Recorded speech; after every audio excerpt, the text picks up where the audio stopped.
Hi everyone and welcome back to another video. So AI fight videos like boxing, enemy battles, cinematic fights, etc. are some of the most viral, engaging content you can create with OpenArt. The key is combining strong visuals, motion prompts, and editing.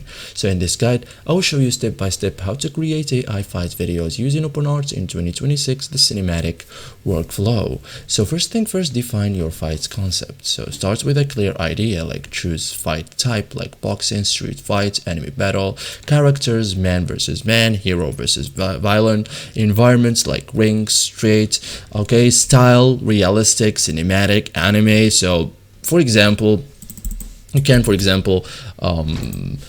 like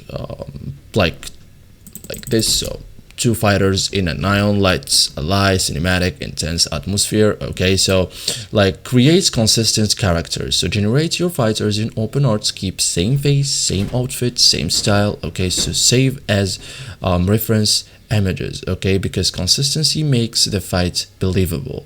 So write action prompts like now focus on motion, like two men boxing, fast punches, intense movement, cinematic, slow motion, okay, or fighter dodging punch, dramatic lightning, dynamic camera angle. Okay, so use action keywords like impact, motion blur, slow motion, dynamic angle. Okay, so motion words means better action. Okay, so generate short fight clips like OpenArt video generator, as I did. Create multiple clips. Each clip means one action, punch, dodge, kick, reaction. Okay, so keep clips 2 to 4 seconds and build the fight step by step. So thank you guys for watching this video and see you in the next tutorial.